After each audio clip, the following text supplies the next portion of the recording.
Eu vou voltar ali no tema de China antes da gente retomar esse assunto agora.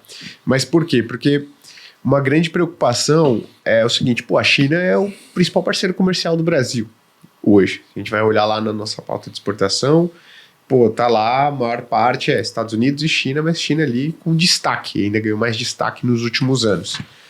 Só que em termos de crescimento percentual, a gente está vendo algo desacelerando. Só que você falou, olha, só que o valor adicionado, né, a base hoje do PIB chinês, ela é muito maior. Então, você crescia 10%.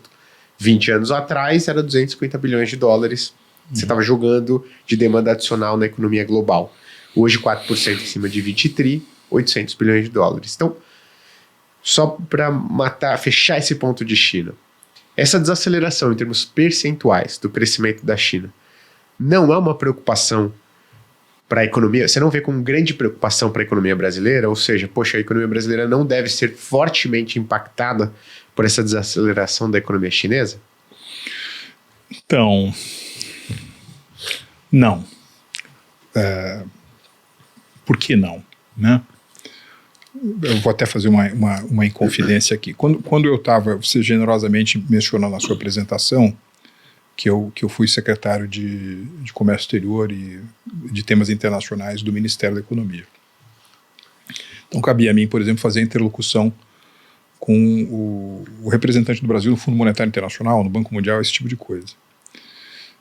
E quando no início de 2020, Guilherme, a Covid bateu muito forte, eu estava conversei com o nosso representante no Fundo Monetário Internacional e ele falou assim, olha, Marcos, eu tenho uma notícia que não é muito boa. Daqui a alguns dias, o Fundo Monetário vai soltar a sua projeção para o crescimento econômico do Brasil e o número é muito ruim. Eu falei, como assim? O PIB brasileiro vai encolher 10%.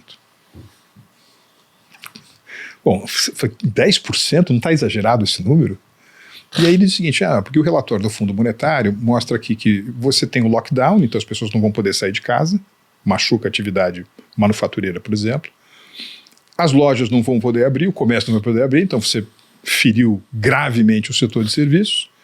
E você vai ter por conta como essa é uma pandemia global, você vai ter um esfriamento da demanda asiática pelos produtos brasileiros. Então no comércio exterior você também vai ser muito ferido, muito machucado. Então é o seguinte, em relação aos dois primeiros pontos, claro, eles afetaram a economia brasileira. Em relação ao terceiro, o Fundo Monetário Internacional se equivocou redondamente. Porque é o seguinte, durante uma pandemia, você para de ter aula de tênis, tá certo? Só que você não para de comer. Né? Uhum. Então, em geral, é verdade que quando baixa a maré de uma determinada economia, que é o principal destino das suas exportações, o seu fluxo de receita advindo de exportações cai. Só que você tem que olhar qual é a pauta comercial para ver se ela vai ser mais ou menos afetada. Então, por exemplo, como a China ainda está numa fase, né, de incorporação de populações de renda média baixa, em geral, quando você tem essa ascensão, a renda adicional vai muito para o consumo de alimentos. Tá certo? As pessoas comem mais, as pessoas comem melhor. Então, exportações brasileiras de alimentos não vão ser tão afetadas. Vamos olhar para as commodities metálicas, o minério de ferro, por exemplo.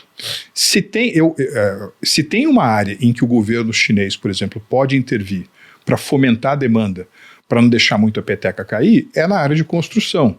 É na continuação do investimento infraestrutural. O que acontece ao longo do tempo com o valor relativo das nossas exportações de insumos para essas áreas? Está lá em cima. Petróleo, mesmíssima coisa. Então, eu acho que o Brasil é menos suscetível a oscilações do PIB chinês do que outros países, tá certo? Menos suscetível. Agora vamos olhar na China como fonte irradiadora de investimento estrangeiro direto. O que aconteceu com as restrições ao investimento estrangeiro direto na Europa nesses últimos 10 anos? Aumentaram brutalmente.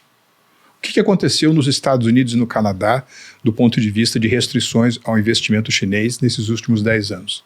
Aumentaram brutalmente.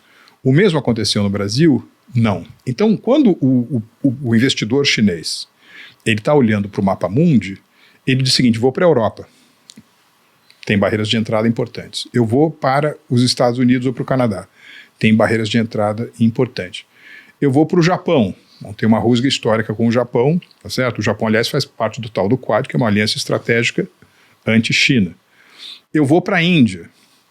Eu não sei se vocês têm ido aos Estados Unidos, mas os Estados Unidos têm crescentemente um sentimento anti-China. Eu nunca vi uma coisa dessa, impressionante. Eu tive recentemente nos Estados Unidos, na cidade que eu estava, ia ter a apresentação de uma companhia de balé chinesa, né? A chamada da companhia era o seguinte: venha ver a beleza da dança chinesa, venha ver a beleza de uma dança da China antes do comunismo. Quer dizer, eles estavam querendo mostrar que aquilo que vai ser mostrado como produto cultural era anterior a 1949. Então tem um sentimento nos Estados Unidos muito anti-China. Esse sentimento nos Estados Unidos anti-China é café da manhã, comparado com o sentimento anti-China na Índia. Então, mesmo na Índia, você tem muitas restrições ao investimento chinês. Eles tiveram uma guerra quente há cerca de 30 anos, mais recentemente tiveram um incidente de fronteiras em que as pessoas se mataram a pau e pedra, certo? Os indianos acham que hoje a bola está com eles, né, que eles estão muito entusiasmados, que eles são a nova potência emergente do Sudeste Asiático. Então diminuiu o estoque, ou melhor, diminuiu o número geral de jurisdições, de países que podem acomodar o investimento estrangeiro direto chinês. Qual foi o principal destino de investimento estrangeiro direto chinês no século XXI? Os Estados Unidos. Qual é o principal destino do investimento estrangeiro direto chinês nos últimos 2 anos? O Brasil.